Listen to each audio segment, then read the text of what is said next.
been a lot made of who is going to be calling plays in the 2023 season. A lot of people think it's still going to be Jimbo. A lot of people. And there's not been a really very good answer from Jimbo to quiet the naysayers. So let's talk about how you're going to know.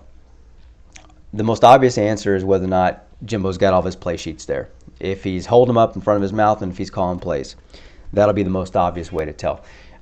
More than that, I think it's going to be a little bit more definitive of a way to make heads or tails of whether or not he's calling plays, and to give you a better comfortability with all this by how the offense does. I think there's a few things to watch out for here, and I think you'll know on the first series. Are we going to score the first series? That's not been something that we've done that often, to be quite honest. We have not been quick out of the gate. That's been a struggle. Are we going to be more explosive? Are we going to throw down the field? We've been trying to do it for a couple years. We made some efforts last year, but we just couldn't get our guys in space. The issue has been that we are trying to make things so rigid and so fine-tuned that, of course, we can be successful if we just execute those at the highest level. But like the difference between executing at having to do something at 100% perfection and then doing it only at 95% perfection, and then if you do anything lower than that, then your play's ruined. We've been operating in this space where we've got to execute it like let's say 95 or above. The new offense is going to be able to operate and work with, say, 80%. And that's a big deal. It means we're going to be able to get guys in space. It means we're going to be able to find quick and easy throws. It means we're going to take advantage of different matchups that benefit us. Just a lot of things. The motions that are going to be more prevalent is just going to be kind of outright huge. I think the eye test in general is going to tell you all you need to know. But a couple of low-key little things to kind of watch out for, and I'll give you two. How often do we snap the ball inside of 5 seconds?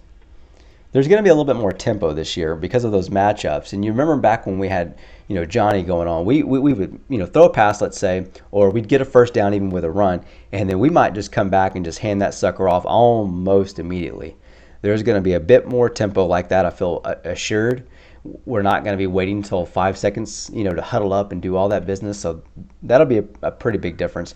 And won't get as many delay games. We've had our fair share of delay games, and I feel very confident that that's going to be well received by Aggies if we're moving this ball with a bit of this up tempo and taking advantage of all these things. Am I right? So it'll be nice to see that we're not going to have to operate in such perfection mode. And the guys are even echoing this, right? Because they're saying, yeah, I just feel a little bit more loose. I feel like I can be myself and operate and do and use my skill set rather than try and fit into the square box that Jimbo is basically trying to kind of get them to operate in. So yeah, big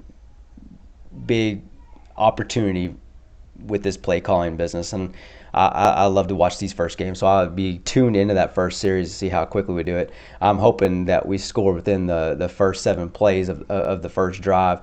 And against New Mexico, I'd love for this sucker to be just completely out of hand before the first half's over, and maybe even covered by then. I think the spread currently is like 38 points.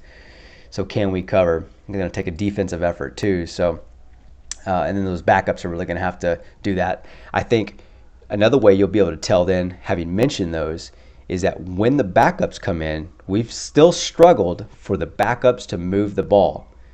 With Petrino's offense and the way he's doing it and the way he's calling plays, will the backups be able to just continue rolling through these, lower end teams? And if they can do that, we're in for an exciting season. Stay tuned. Make sure you smash the like and subscribe button, and we'll see you back for the next one, okay? All right.